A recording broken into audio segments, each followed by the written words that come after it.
Nagkikrave ako ng siomai mga kabsat, kaya naman gumawa na lang ako dito sa bahay ng amo ko mga kabsat. Madali lang to mga kabsat, simple lang talaga yung mga ingredients nito, makakagawa ka na ng siomai, makakakain ka na kung nagkikrave ka.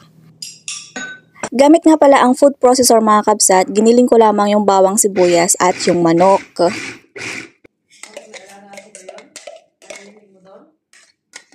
At nung na-blender na nga pala yung manok mga kabsat, nagdagdag na nga rin pala ako dito ng isang pirasong carrots. Ginayat-gayat ko lang ng maliliit yung carrots mga kabsat. Hindi ko na kasi blender yung carrots kasi nga naman gusto ko yung meron akong nalalasahan or yung meron akong nakakagat na carrots. At sa pampalasa naman mga kabsat, asin paminta nga lang pala yung nilagay ko dito. Mas maganda sana kung merong white pepper mga kabsat, kaso yung paminta dito is black pepper lang yung available. At nagdagdag na nga rin pala ako dito mga kabsat ng 2 kutsarang cornstarch at isang itlog.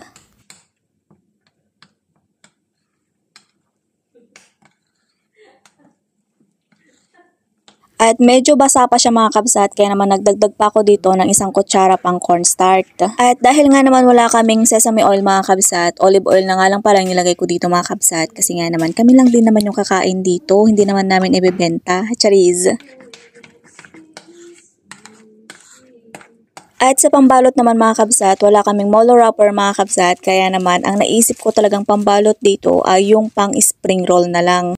Para-paraan tayo mga kabsat para makagawa tayo ng siomai kahit na walang molo wrapper, pwedeng-pwede naman na siguro itong mga kabsat. Gusto ko kasi talagang kumain ng siomai mga kabsat kahit na wala kaming wrapper dito. So nakita ko sa freezer itong mga kabsat na meron kaming pang spring roll mga kabsat. So ito na lang yung gagamitin ko sa paggawa ng siomai. Yung pambalot ng lumpia mga kabsat ay hinati ko nga lang pala ng 4 na piraso at bago ko nga pala ilagay yung manok ay nagbrush nga pala muna ako ng tubig dito kasi nga naman medyo dry siya kasi nga naman hindi to molo wrapper.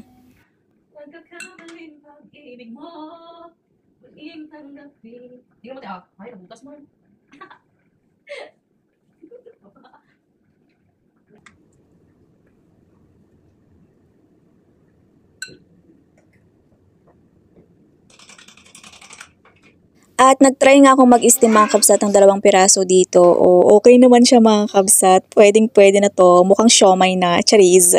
Epekto talaga to mga kabsat kung lagi kang nanonood ng mga recipes. Magkikrave at magkikrave ka talaga ng mga pagkain. Walang magbibigay sa atin ng mga ganitong mga pagkain mga kabsat. Kaya naman self-service. At chariz!